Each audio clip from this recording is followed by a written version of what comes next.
Hello everybody. I'm Kamaa. My son Michelangelo Barques is working hard. Just the reason why we're doing this is to help the people who need this, who can use this.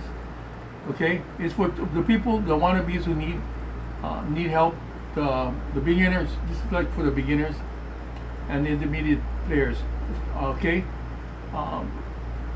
what we're dealing with here today is called arpeggios, and we got sequencing. But first of all, for the arpeggios, what I played is a major chord, and I did minor chord. Okay, and then I went to the dominant 7 chord, and then I went to the major 7 chord, and then I went to the minor 7 chord. The distinction is major, minor. Okay, and we have the symbols. We have major chord, and we have the major 7, and then we have the minor chord, and then we have the minor 7. Okay, that's basically what we're doing here today. So, but that's it. Let's get started. Here's a major chord. We got 1, 3, 5. 1, 3, 5, 1, 3, 5, 1, 3, 5. So that's a basic triad. Okay.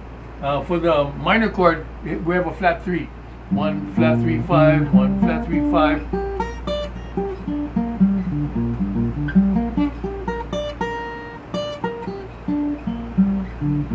Now I learned this from Nando Swan to use my finger, my thumb, for a good tone. But I'm sacrificing speed.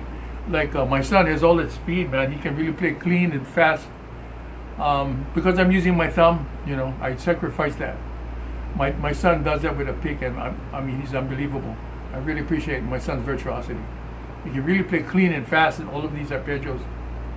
Like we filmed, he was doing this at Nico's. Okay, the next one here, we have major, minor, and then we have dominant 7. So here's the dominant 7 chord. Here's the G7. Got this from Mr. William Valdez. See? Watch. Up. Up. Okay, start again. G7. G sharp 7. A7. A sharp 7. Etc. and etc. So we're dealing with dominant 7 chords. Okay, and then you're just moving it up by repetition. We also have this design here. Here's a root for the G7 that we just did. Root.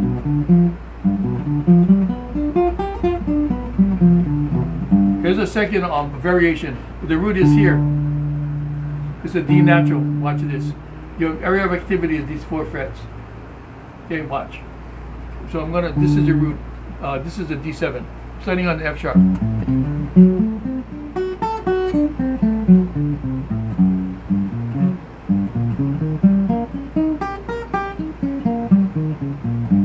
See, so let's start off with the D7, D sharp 7,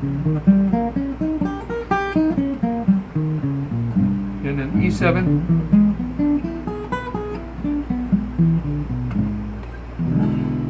etc. and etc.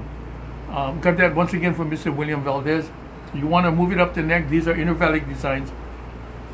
So what we are establishing here is a mindset. So you know what you're doing it and why you're doing it to play it against a 7th chord or a major chord or minor chord. The next one is data memory. So you're understanding what's happening. Pitch memory, you can actually hear it. So your ear will tell you if you're doing it right or wrong.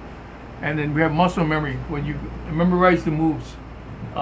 Fluidity, just being able to coordinate the right and left hand. And once you start getting it without falter, that means you're getting it.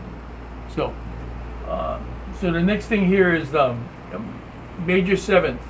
So here's a G chord. Here's a major 7, major 7, major 7. So these are inversions, right? But what I'm addressing today is the major 7 chord arpeggio here. So go major 7 chord. Here we go.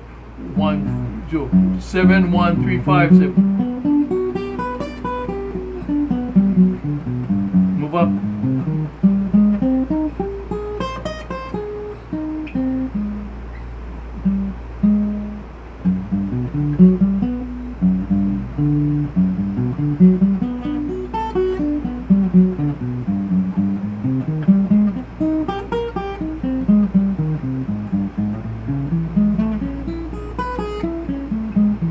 That was a variation. The first one I gave you is this.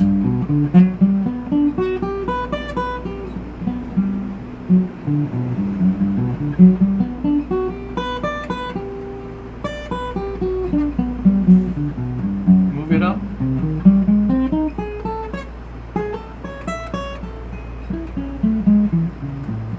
So it takes concentration just to get it. Don't worry if you falter, because nobody's perfect. Okay. The next one here is a minor 7th. Here's a minor 7th chord, D minor. Check this out.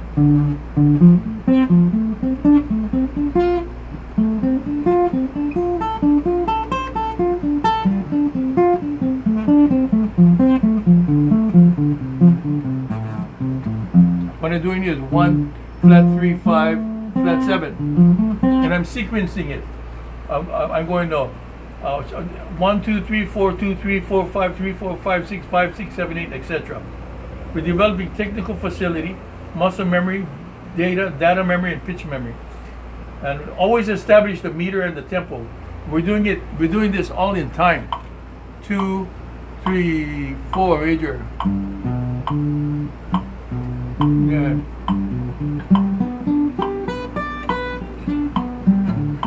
Minor.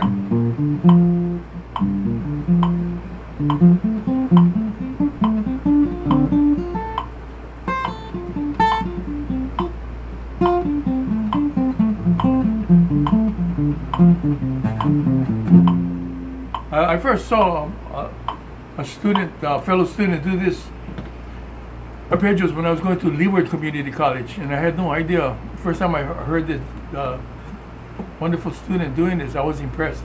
When I went to Los Angeles, that's where I learned all of this arpeggios, basically from Howard Roberts. When he came over here too, he gave some seminars over here. I remember going there. Yeah, and I appreciate the seminars from Doug McDonald, and taking the lesson from Ledward Kalpana and Peter Moon, and even Ozzy Kotani came up to our school one time and played. Morris Young, my upright bass instructor, and then other. I learned this electric bass funk style. Yeah, from this young student from Farmington High School. I mean, the guy could play funk, so I learned it from him.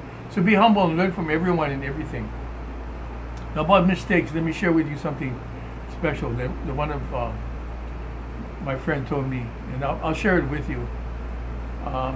He said he spent 4 years in prison, and because of what he did, one of his children got killed because he was in prison and he couldn't do nothing about it. There was something personal happening on the other side. So he said he learned his lesson, because if he was in prison, if he wasn't in prison, he could help his son, And he said he made a mistake, but he learned from the mistake, And he said, because of that, he said, anytime we make a mistake, we're not happy to making a mistake, but the main thing is that what? You learn from the mistake or not learn from it. You learn from the mistake. That's how we get to be better people. That's how we learn. It's unfortunate. We don't want to get into bad mistakes. It's going to cost somebody's life. That's why it's important to be proactive. Never assume anything. Be thankful for everything you got. Pray to God every day for God's skillful godly wisdom and knowledge and understanding. Okay, so if you make a mistake, learn from it. Some people learn fast. Some people take the sweet time. Some people don't learn. Learn from it and learn fast. With that, ho'oloi, ho'oko, holomua.